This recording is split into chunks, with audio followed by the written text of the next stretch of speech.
প্রথম কথা, যদি কেউ বেদাত তৈরি করে শরীয়তের মধ্যে, ও কোরআন সুন্নাহর সবচেয়ে বড় শত্রু। ও মনে করে যে শরীয়ত পূর্ণ না।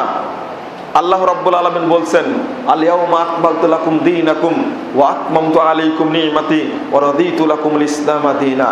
আল্লাহ রাব্বুল আলামিন বলছেন, আমি আজকে দিনকে পূর্ণ করে দিলাম। দিন ইসলাম পরিপূর্ণ। এর মধ্যে আপনি কিছু বাড়াতে পারবেন? কোন আলেম পারবে? কোন নবী পারবে? কোন সাহাবী পারবে? কোন খতিব পারবে? তো বাড়াচ্ছি কেন আমরা? এই বাড়ানোর সুযোগ পেলাম কোথায়?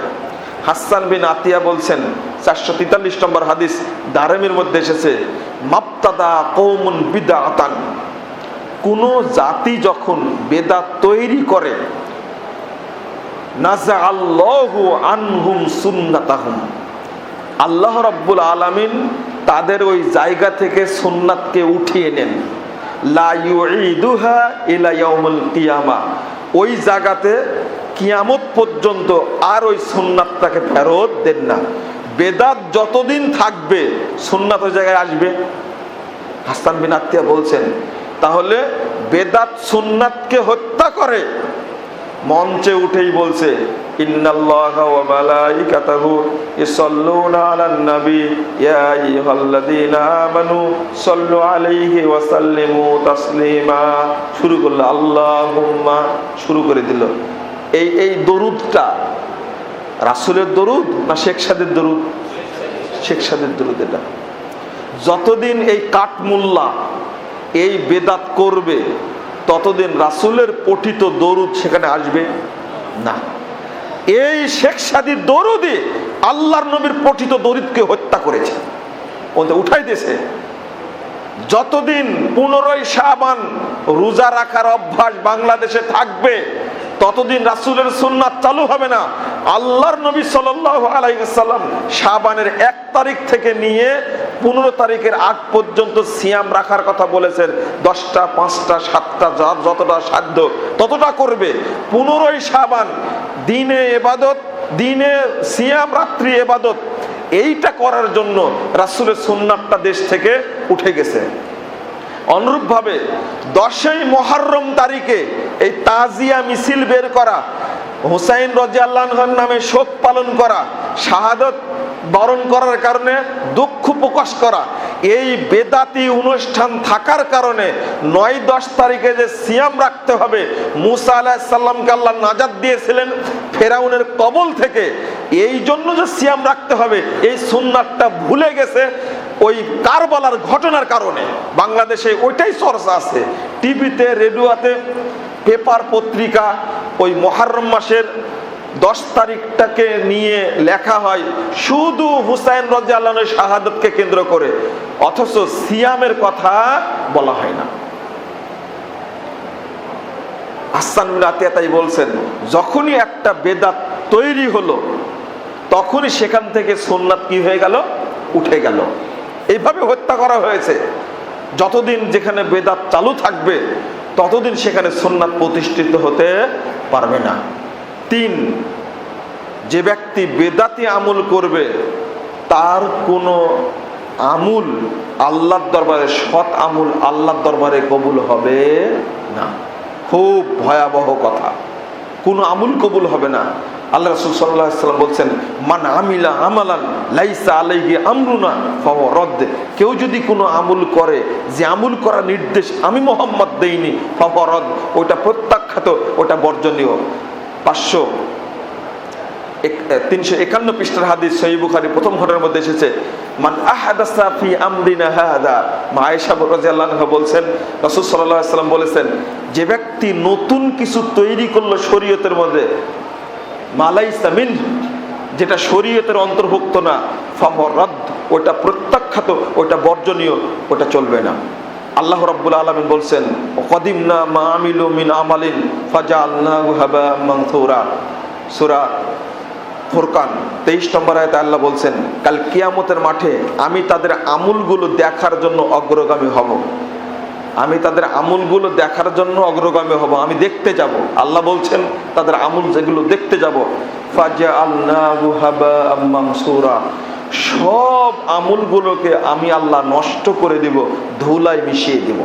কোন আমল নষ্ট করবেন তাহলে? বেদাতি আমল।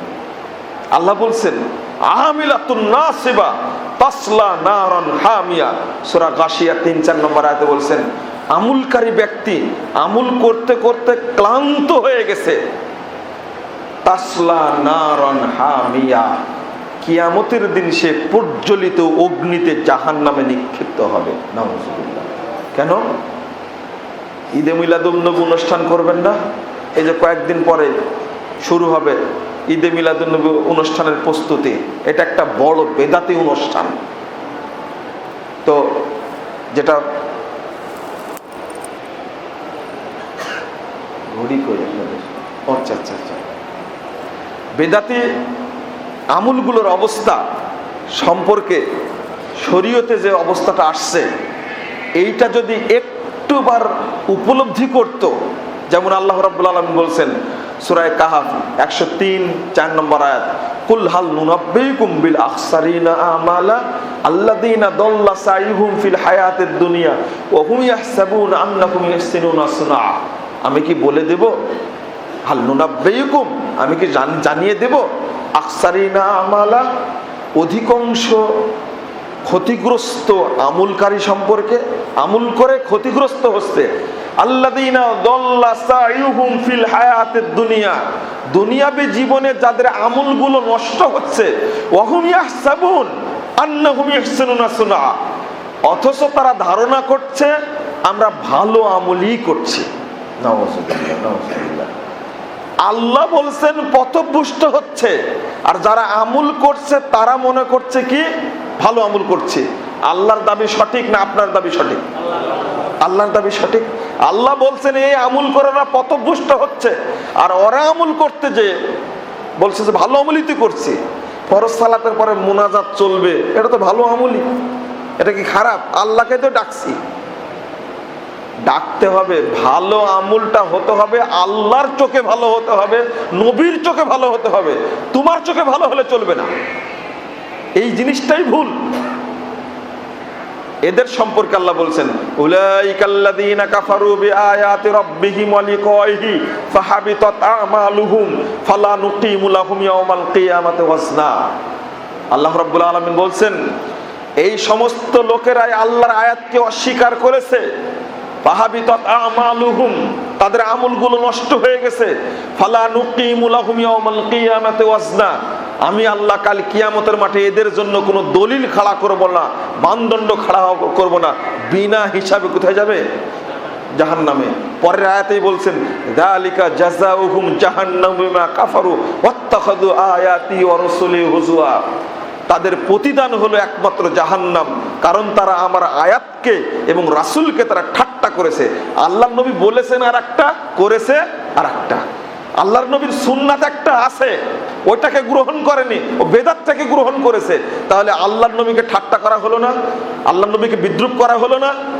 রাসূল সাল্লাল্লাহু আলাইহি সাল্লামের সুন্নাহ মোতাবেক না চললে আল্লাহ খাতির করবেন না, জাহান্নামে উল্টা করে ফেলে দিবেন। এখন চলছে কিসের আনুগত্য?